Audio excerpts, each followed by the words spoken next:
Testing.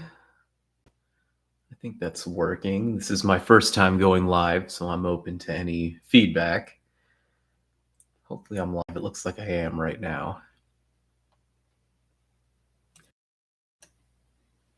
Okay, well, I'll go ahead and go right into it. I'm going to be talking about psychological flexibility for this live stream. I'm not sure if people have heard of that before, but I'll be going into what it is, what it involves, and most importantly, what the limitations are as they pertain to the psychology of awakening and finding freedom from psychological suffering. I'm going to be going into a specific article. Let me see if I can share my screen here and switch over.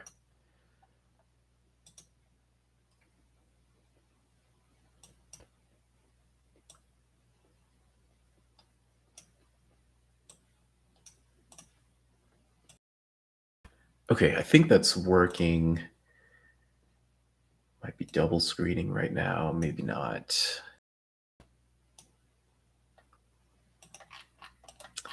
Okay, so this is an article, Psychological Flexibility, What We Know, What We Do Not Know, and What We Think We Know. It looks like my camera is sitting over the article, actually. Let me see if I can improve that. What if I moved over to this side?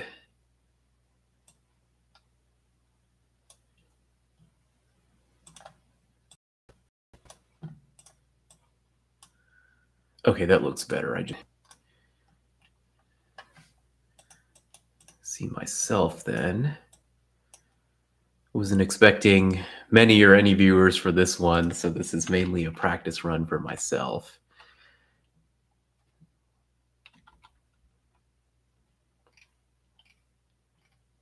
Okay, that looks decently good. I'll be scrolling through anyways, so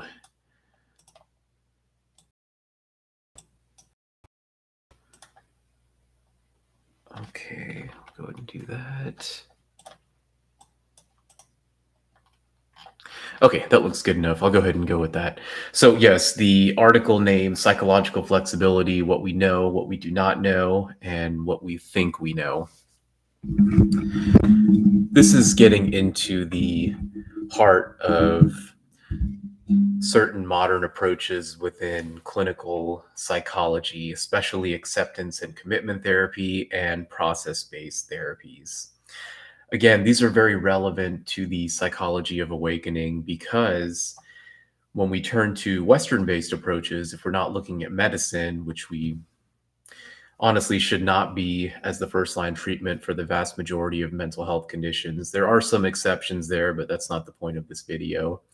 We really need psychotherapy to help with long term recovery, long term stability, and overall building the necessary coping skills to help manage life. And in terms of psychological flexibility, maintaining and building an ability to engage and carry out life in a way that's most meaningful for oneself. That's probably the most basic definition of psychological flexibility you can get. The article even starts out with the basic definition here. Psychological flexibility is the tendency to respond to situations in ways that facilitate valued goal pursuit. I'll go over what that means in a little bit more depth here. Actually, let's go ahead and just do that right now because psychological flexibility, unless you're in the field of mental health and specifically contextual behavioral sciences, you may not have heard of that term before. It kind of has a face valid definition, but it has some nuances, which I will explain right now. So I'm going to try to pull up some pictures here.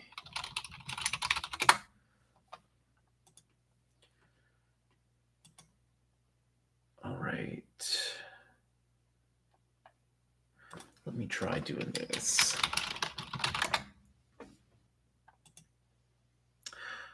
There we go. That's a lot better. I think I need to switch my screen though. Let me see how I can do that.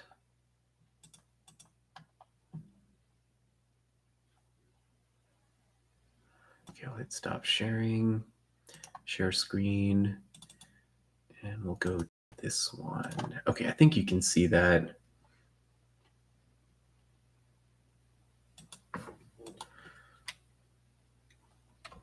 Go ahead and try to full screen that. Okay, I may need to switch again. It went to another tab.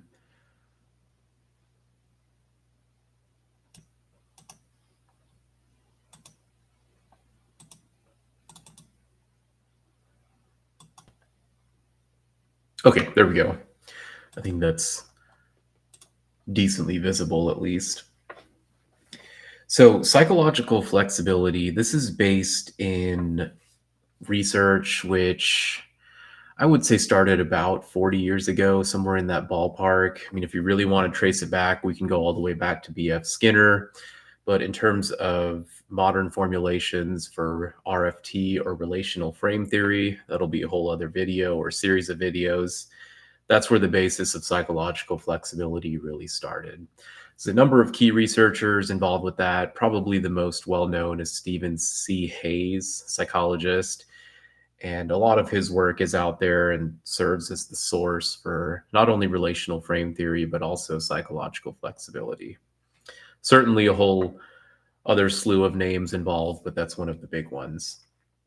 So without going into relational frame theory, which is just a behavioral based theory that tries to connect language and cognition, trying to explain all of those things together, psychological flexibility is essentially what you see in front of you here.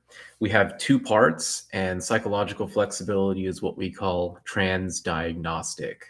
So instead of making models about specific mental disorders, there's a shift in the field, and this is not new, but it's been going on, and I think it's great because it's what we need more than anything else. It boils down more to mechanisms as opposed to specific diagnoses, which in and of themselves have a lot of limitations in terms of accuracy and validity. They are still useful for communicating behavioral information, clusters of symptoms, how dysfunction can manifest. However, the underlying mechanistic factors are quite limited in a lot of ways. Psychological flexibility gets more at the mechanistic side, right? What are the underlying psychological factors that, when those go wrong, lead to behavioral, psychological, mental, whatever you want to call it, emotional dysfunction? When we look at the left side, this is really where things source from: psychological inflexibility. So these are qualities that you see across diagnoses where, what does that say? Chat disconnected. Okay, that's not relevant here.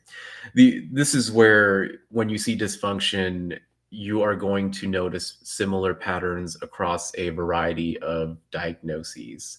A lot of different meta-analyses, scoping studies, different types of literature showing that the psychological inflexibility part of this model is pretty good at characterizing dysfunction across a variety of mental disorders. So going from the top, the model we're looking at here, we have a hexagon. I tend to call it the hexaflex in the field. Is on the left, this hexagon is psychological inflexibility. Hopefully you can see my mouse. It looks like you can. And on the right, we have psychological flexibility. Okay, so these two parts are analogs. Dominance of the future or past, or perhaps a better way to say that is not being able to stay in the present moment. That would be an inflexible quality.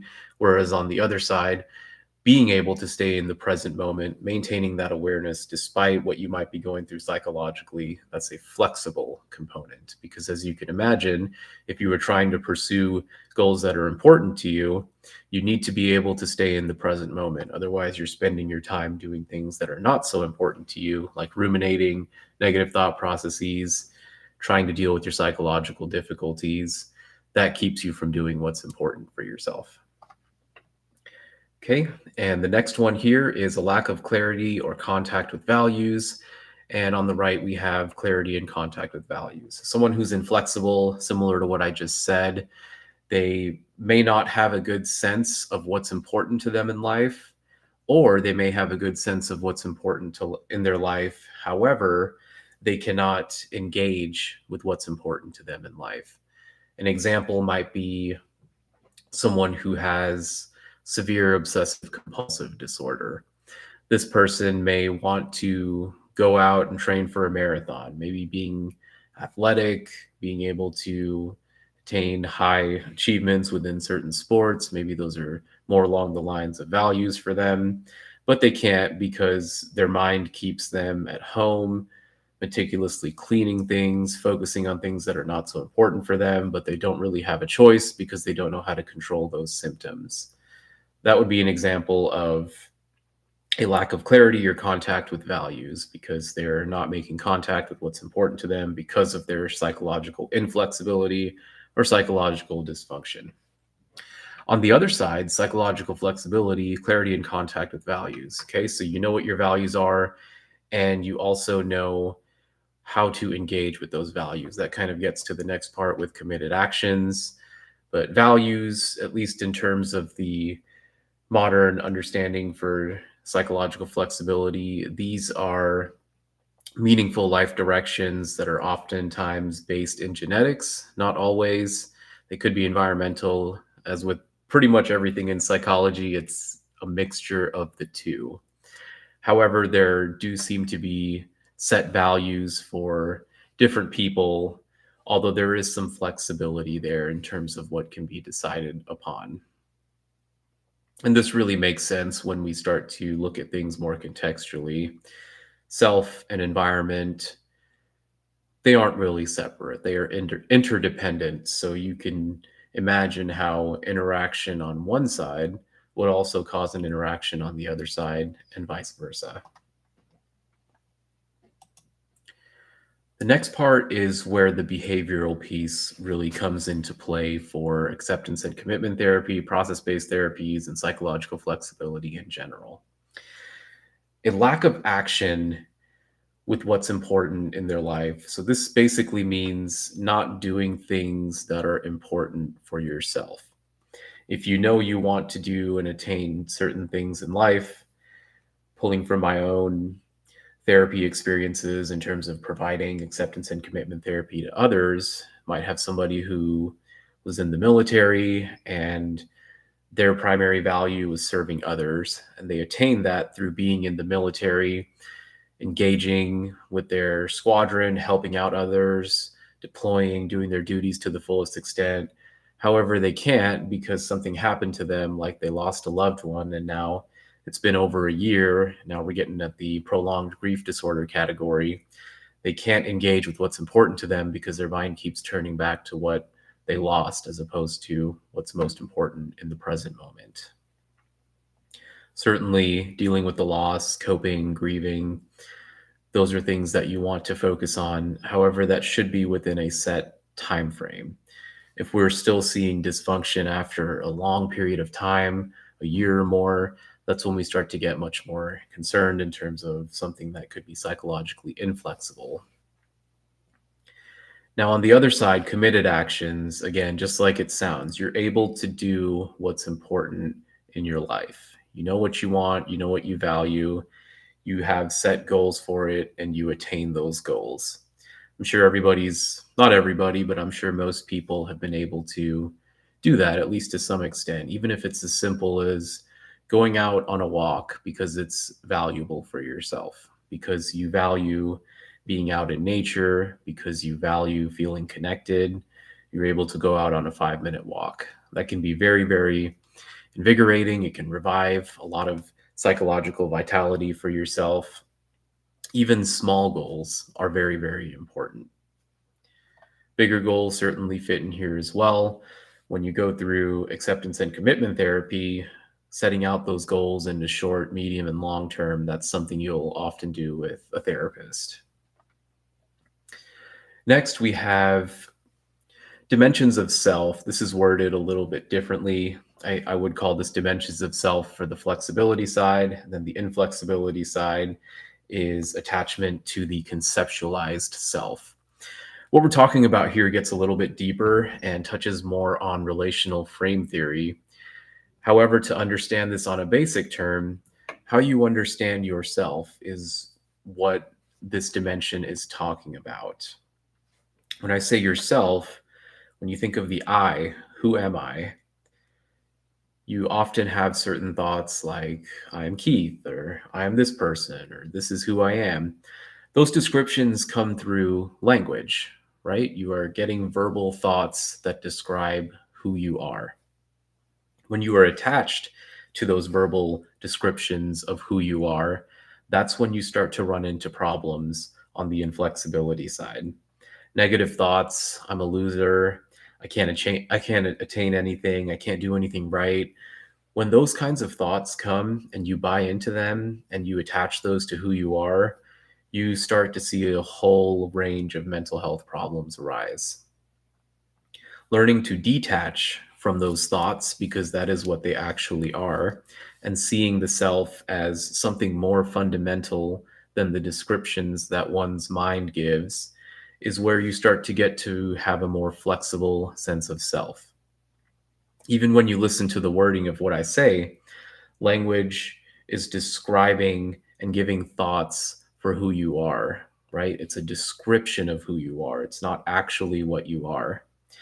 And when you go through the psychological flexibility side, it's not listed on here, but you'll see three sets of self in acceptance and commitment therapy. You'll have the conceptualized self, which is buying into what language tells you you are. Self is process. You see yourself as an ongoing flow of thoughts. And then you will see self as context. You are much more fundamental than what your language functions, your thoughts tell you you are. And what you are is the basis from which those things arise. This gets much deeper and it's well beyond what we'll discuss here today. I just want to make the basic point that there are different dimensions of how people might understand themselves. And seeing it, being able to see who you are beyond your language functions is very, very important. That brings us to the next one here, cognitive fusion and cognitive diffusion. So cognitive fusion is similar to what I described. It just doesn't have to be specific to the self. Cognitive fusion is buying into those thoughts, taking those thoughts at face value, and essentially what you think is what you are when you are cognitively fused. Someone who is cognitively diffused, which is beneficial, is able to see that what language tells them in terms of thoughts, in terms of behaviors, in terms of feelings, they're able to see that their own psychological functions are just that. They are just functions within what they actually are. When you have that understanding, more importantly, that realization, you can see that whatever psychological functioning you whatever psychological function you are experiencing, that has a degree of separation from what you are. This is arguably the most important skill to have because it controls the level of attachment you have to your own psychological functions. And again, this is something we won't discuss here because it goes well beyond. But many of these components of the psychological flexibility, inflexibility model, especially coming from Stephen C. Hayes, they are based in a variety of Eastern traditions. You can see that dialectical behavior therapy is also the case. They were trained in aspects of Zen Buddhism, and Eastern philosophies have very similar components here.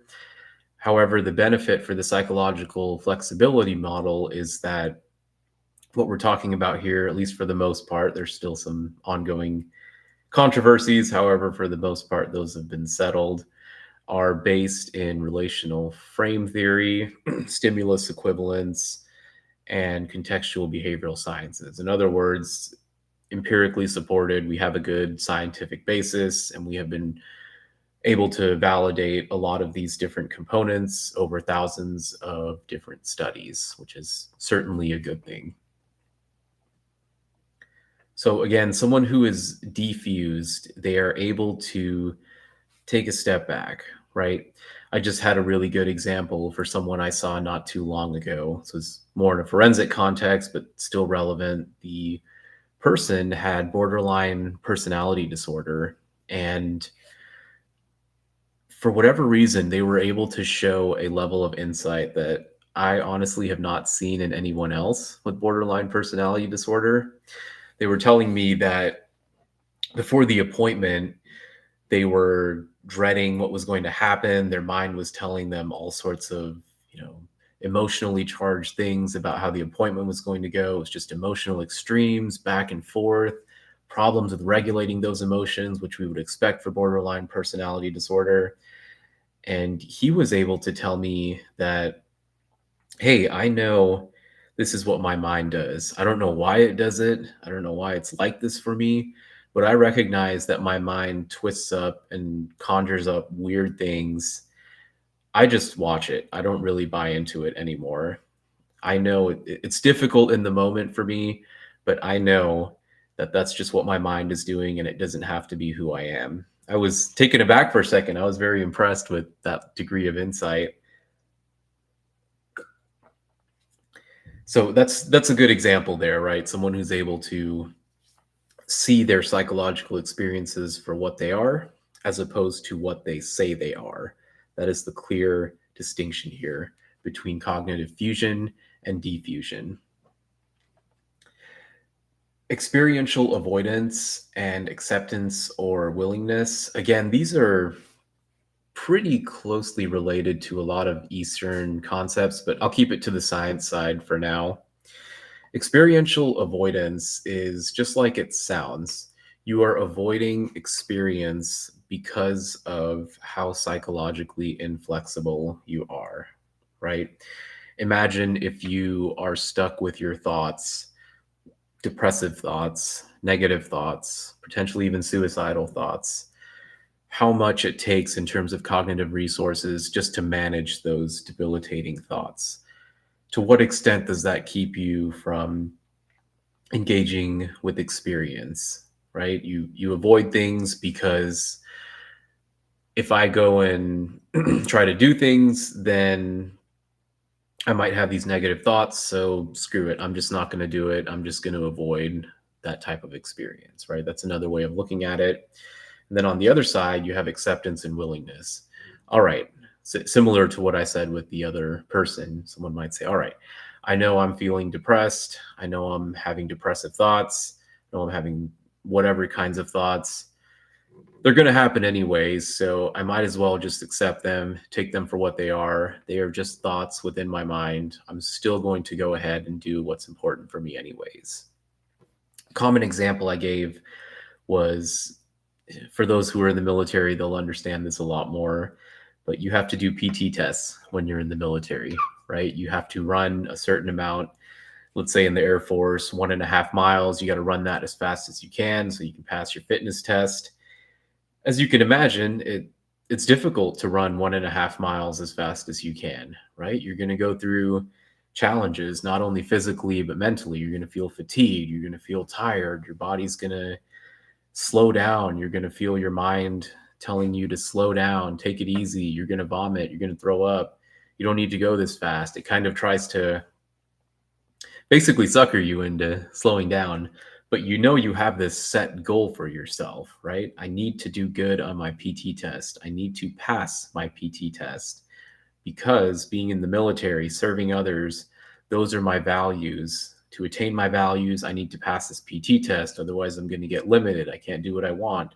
So therefore, I'm willing to accept this degree of psychological distress in the present moment because I know that there's much more to what I can do than what my thoughts say I can do, right? Once you realize that, you run anyways, you go on, even though those thoughts are there, you keep going, and then you finish, and then you find that because you didn't buy into those thoughts, they weren't reinforced. This is getting more into the relational frame theory side, and therefore the ability for those thoughts to come back and cause more difficulties for you, that goes down because, again, you did not reinforce what happened. You didn't create any bidirectional links that reinforce the psychological function. Essentially, you transform the psychological function for that specific thought or set of thoughts, and then it loses reinforced properties, and that keeps the thoughts from being more debilitating. To put that in plain English, if you have negative thoughts and then you buy into them and that stops you from doing what you're doing, well, you basically just taught yourself that this negative thought is more important than what I was doing. So, what's going to happen the next time you go back into a similar situation? Those thoughts are going to come back because you told yourself those thoughts are much more important than what I'm doing. That, as you can imagine, creates a very, very detrimental spiral, which causes a whole, again, a whole range of psychological problems, which we can categorize as psychological inflexibility, right? That was exactly what experiential avoidance was. Okay, so I hope that helps. There's some other aspects here. You can put these into different categories, different clusters, which is sort of what these two components are getting at. We don't really need to worry about that. Not super relevant right now. I'm going to switch back to the article here so I can keep talking about it. Hang on one second.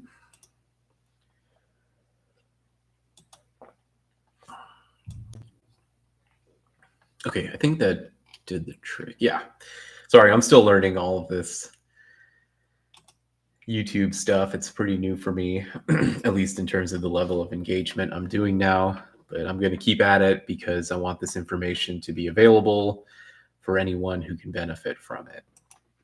All right, anyways, I'm going to go through this definition again because it's important. Psychological flexibility is the tendency to respond to situations in ways that facilitate valued goal pursuit. Okay, so now hopefully that makes a little bit more sense. Someone who's psychologically flexible, they have their values, they know what to do to attain goals in pursuit of those values, and they use their psychological functions to help them attain those goals in pursuit of those values. They furthermore do not allow those psychologically inflexible components or the components associated with psychological inflexibility to stop them.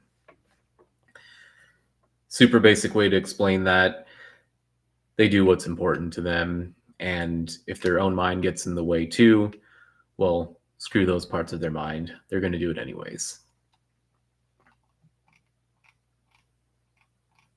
And one last thing I'll say there is much of what we are, much of what we think, much of how we behave, it's based on our prior thoughts, behaviors, and actions.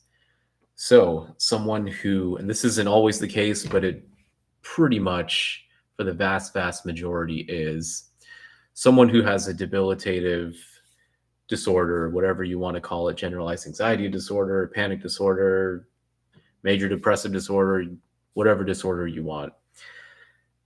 When you have those kinds of problems, oftentimes they started from a certain type of event. You do have people who are just born because of physiological aspects.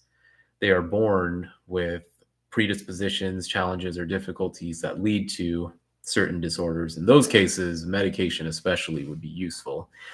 However, for the vast majority, they weren't always depressed, and something happened in their life that caused them to go into a depressive spiral. They never really recovered from it because unwittingly, they reinforced many of the problematic aspects that led to that first depressive episode.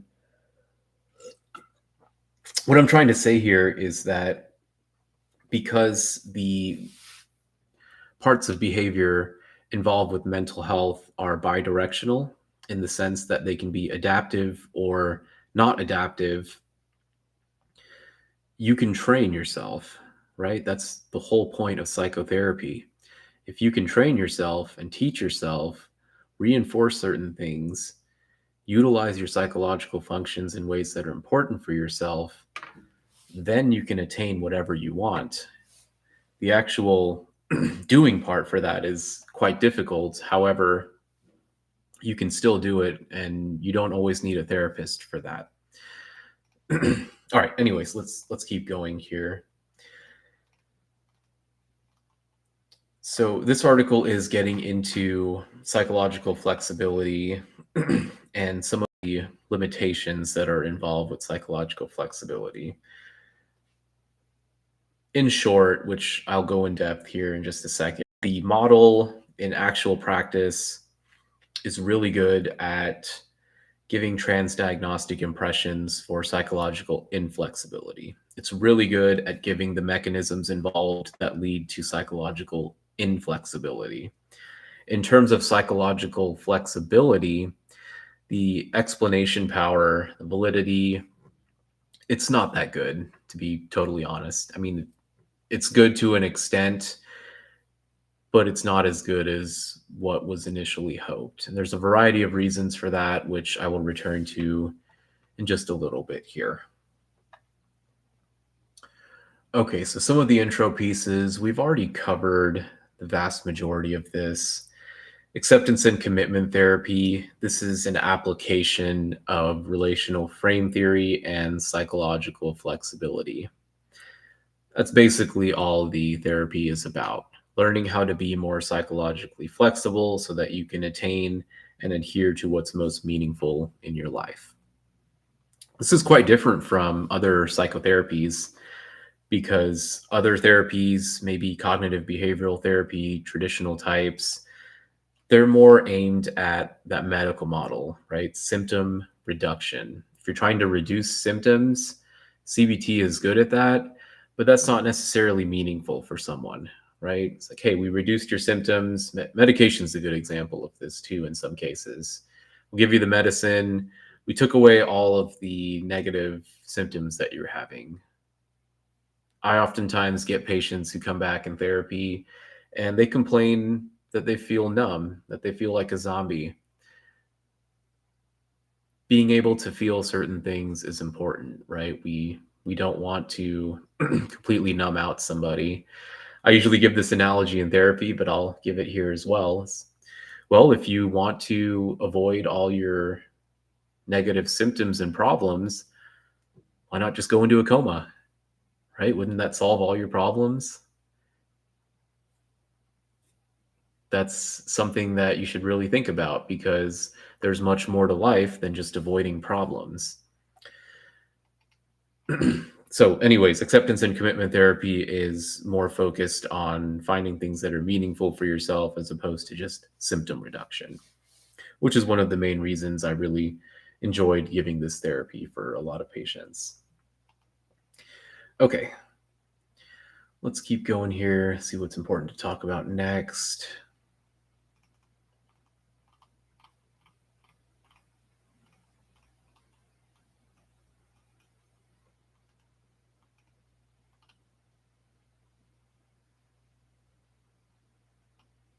Yeah, so same point that I made here. And I should also say this article is from 2020. There have been some advancements in the last 5 years, but honestly, not that much. We're still dealing with challenges of measurement and trying to determine what exactly psychological flexibility is.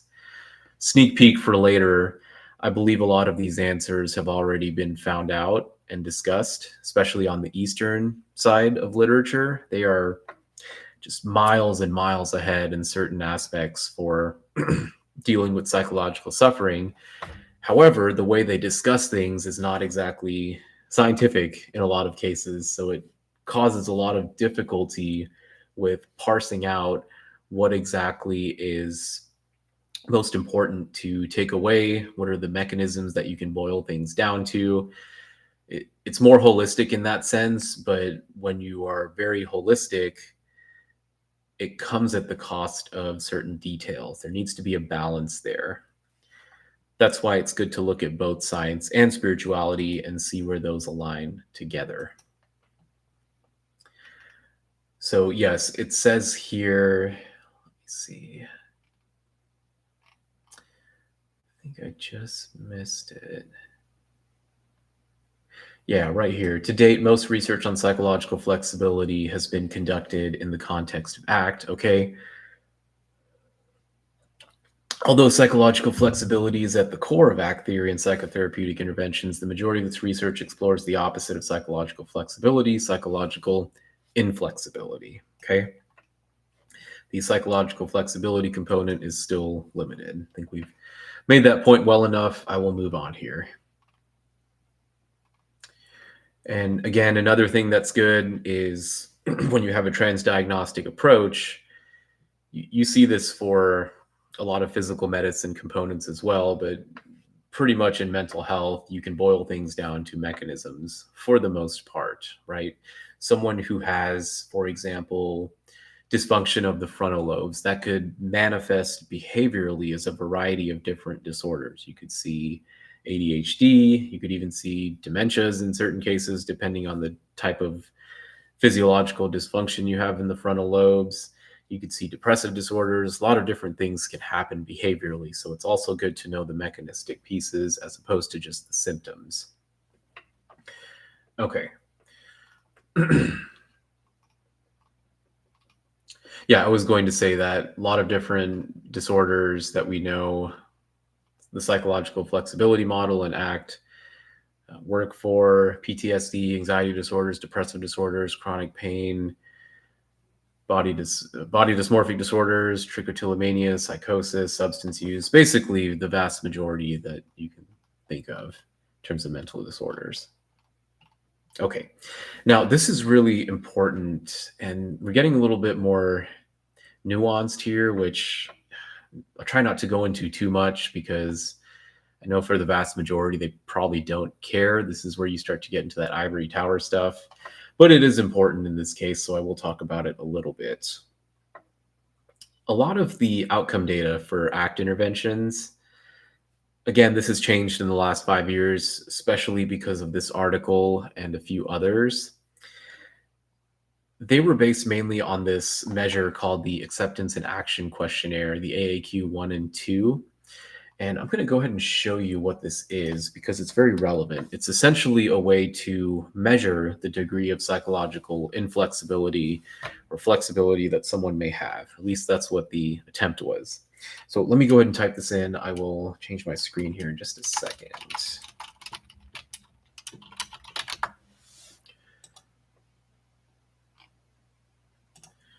Okay.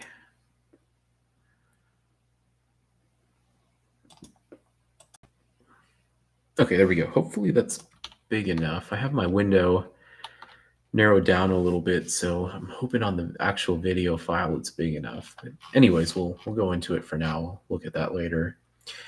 Okay, the AAQ2 here. I just want you to look at a lot of these different questions. My painful experiences and memories make it difficult for me to live a life that I would value. I'm afraid of my feelings and so on here.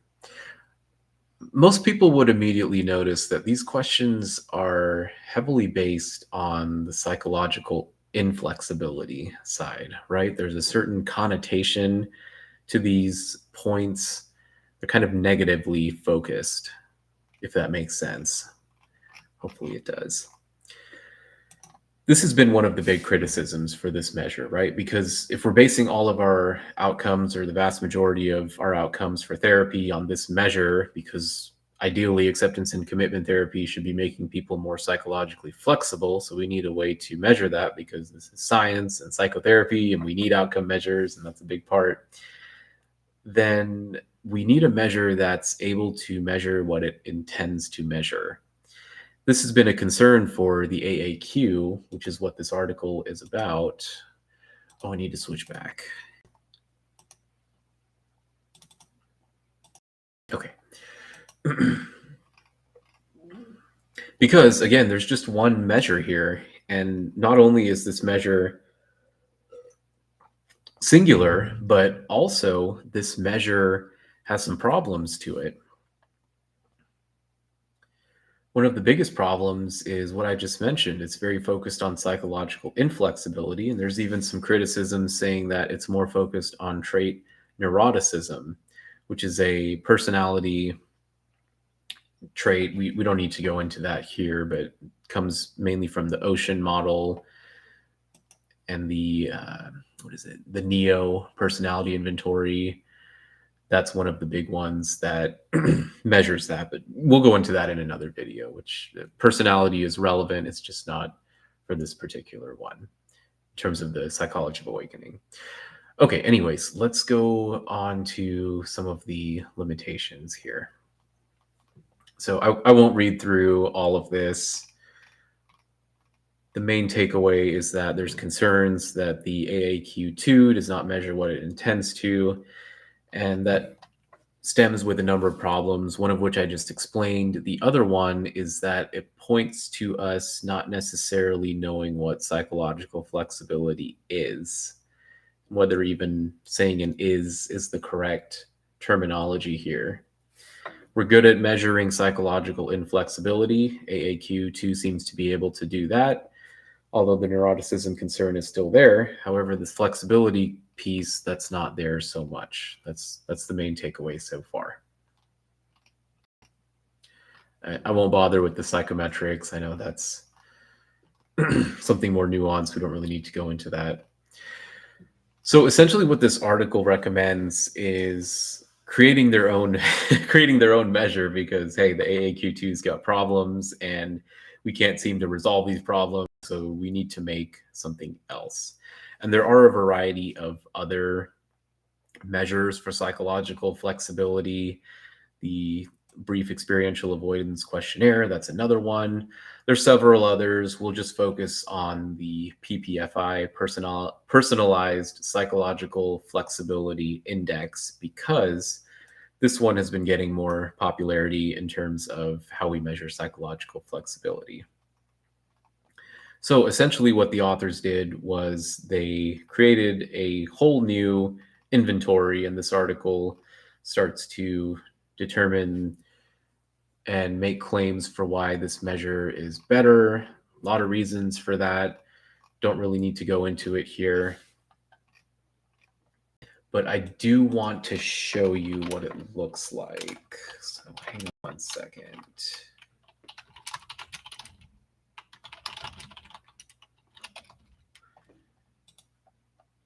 I'm just going to go ahead and pull it up here. I'm just finding the PDF. Hang on. Hang with me.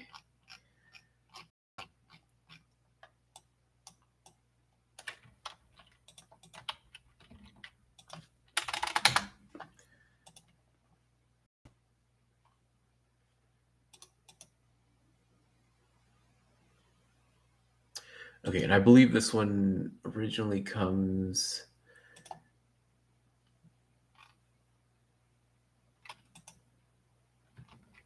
Yeah, originally comes as a Word doc, but I think I found it here on Google, so I'm going to switch to that.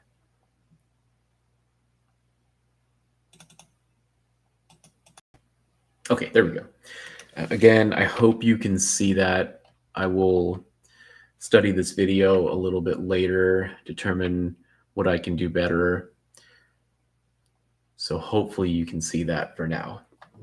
Anyways, the psychological, I'll just zoom in just to be safe. Okay, personalized psychological flexibility scale. Please take a few moments to think of an important goal you are working on. Again, you're looking at your goals. This also gets at your values. This goal can be in any area of your life, but it must be one and only goal. Don't choose too quickly. Take a few moments to think about it after you choose the goal. Please write it in the following blank. Okay, so you write your goal here. For each statement below, select the rating that best describes your thoughts and feelings about this goal. Okay, so as you can see, pretty subjective rating scale here. But that's what we get with many psychological measures. It's quite difficult to measure psychological functions. This goal is central to my life, and everything ranges from 1 to 7, from strongly disagree to strongly agree. And then you go on and you answer all the questions here. And then you can basically get a measure of the degree of psychological flexibility someone has. So there's a bit more strengths here. One of the biggest ones is that it's not so heavily focused on psychological inflexibility. Oh, okay, I think that's good. But there are still some problems with this measure as well. And I really didn't want to turn this video into a psychometric comparison between different scales. That's not what we're here for. I just wanted to point out something bigger. And this is something I noticed for myself, especially as I provided therapy for a lot of different clients.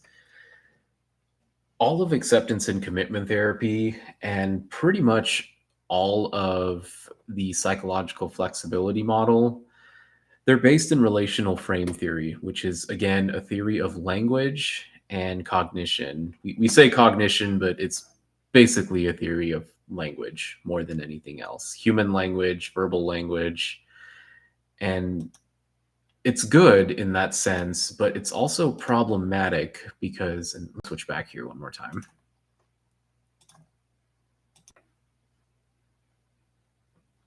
But it's also problematic because there are many, many more functions to the realm of human psychological functioning than just language.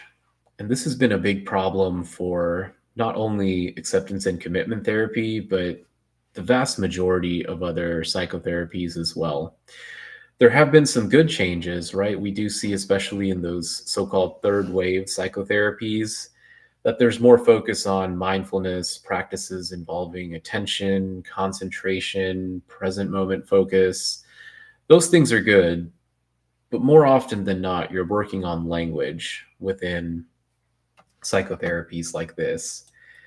I found this to be a problem eventually because even though it was good to work on language functions, and again, this is more for our Western audiences because we're so heavily focused in language functions and science alone. I mean, just look at all these articles. It's entirely verbal, right? We're looking at a bunch of words and how well can you put things in symbols? How well can you communicate what you're trying to say in words? All of those things are good and helpful. However, language is actually a small part of what we are. It's just been blown up in our society because it comes up with having very, very useful applications in terms of goal-oriented behavior. But it's not the only way, right? You might even see certain scientists claiming that the self is entirely constructed of language. That's not necessarily true, right? It's partially constructed of language, right? Our sense of self and what we think we are in terms of our thoughts and our verbal aspects. That's who we are, sure. But we can also have a sense of self that's nonverbal. And people who meditate, who are more focused on the nonverbal aspects of their psychological functioning, which, believe it or not, happen to be the majority of what we are, nonverbal and especially not directly conscious psychological functions. That, again, is a whole other video series to talk about. I'll have plenty of content for future videos. Those things are not played up enough in acceptance and commitment therapy and other psychotherapies as well. We even see, I'm not going to bring up the article here. I wanted to talk about it a different time. But there's a study which in the field, it's kind of in a dorky way called the Death Star study, where a lot of these big name scientists, I think Stephen Hayes is on that article and Stephen Hoffman as well. They boiled down psychological literature. I think it was 55,000 studies or so. And they took those studies and they looked for the core mechanisms that make all psychotherapies work, right? Really looking down into the process-based psychological aspects that make therapy work. I won't spoil what they found in terms of their final results, but I will say that probably a pretty good bias there in terms of what came out. And on top of that, this is the thing I wanted to end my discussion on. Psychotherapies, because they focus so heavily on language and our goal-oriented behaviors, they are really good at dealing with challenges of our mind and dealing with this, I would call it, constructed sense of self and constructed sense of identity. It's really good at dealing with those things. But in terms of the bigger questions, right? Who am I? What are we? Those things we don't really see as much in the psychological sciences, at least on the Western side. Now, when you get to the Eastern side, right, Buddhist teachings, Hindu teachings, Advaita Vedanta, Taoist teachings. It doesn't have to be Eastern, right? Meister Eckhart's a really good example. There's a lot of Christian mystics out there, Sufi mystics. There's just all over the world different teachers, I would call them, for a totally different way of dealing and conceptualizing reality. I think science is starting to catch on to this more now, especially with, excuse me, especially with functions of functions of consciousness, which appear to be irreducible. And as you can see with the psychological flexibility model we covered, consciousness is not mentioned anywhere, at least not directly. The contents of our consciousness are mentioned, and there's a very, very small sliver of states of consciousness mentioned in the sense that you go through mindfulness. But this is more so talking about mindfulness as, I would call it a trend or a fad. It's not really getting at the core heart of what mindfulness is truly about. That's something you don't see until you get more into Eastern literatures, or I'll just say worldwide literatures. I don't want to bias it too much to just Eastern, because you do see these trends all over the world. And on top of that, these teachings have been around for thousands of years. Those teachings are a little bit, not a little bit, they're a whole lot deeper. This is, I mean, it's great for learning how to live life in a way that's meaningful for yourself within the constraints of language and what we think we are. But in terms of the bigger, more universal questions that I would say pretty much everyone has, we don't see much there. And within that small scope, this is good, right? It is helpful. My book that's upcoming, The Psychology of Awakening, I take science and spirituality together, and I try to integrate them to show that you don't have to be exclusive. It's not one or the other. Ideally, what we do is we complete that spiritual path, see what we are, see who we are, complete those answers, because that is the path, or at least a series of paths. There's multiple ones you can take that help put an end to psychological suffering. This is more so dealing with psychological inflexibility. There's no path that puts an end to psychological inflexibility. It just minimizes it or manages it enough so that you can do things that are important in your life. I was looking for deeper answers than this. That's the part I was not satisfied with. I wanted to see, is there truly a way to find an end to this whole plethora of psychological difficulties that people deal with? Now, I'm not saying that you are going to be perfect all the time, right? Degree of psychological distress is normal.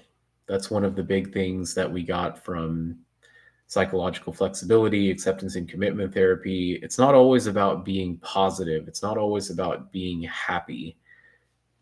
Being on that spectrum, you are still dealing with the dualities of happy, unhappy.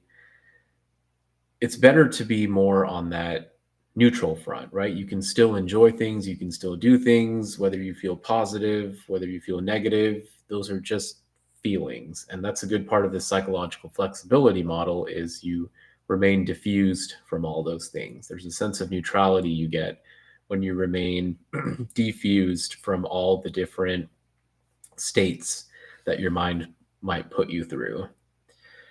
So I'll go a little bit deeper a different time into the psychological flexibility model. This is just more an overview to explain the basics of psychological flexibility, where some of the limitations are, and why we need to go deeper to help people deal with the problems of psychological suffering.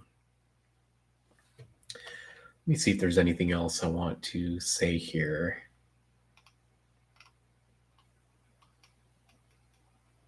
And yeah, finishing my previous thought about the limitations of language, there's much more to what we are than just language. And when you teach patients to constantly deal with their language functions, even though it's with the good intention of helping them out, you're still keeping them reinforced and stuck within that game of language. That's the part that I was starting to find problems with.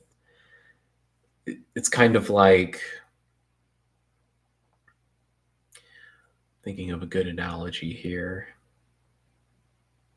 It's kind of like running in sandals, right? Someone who has known sandals their whole life. I know it's a bit of a strange example. It's just the one I thought of, so I'll go with it.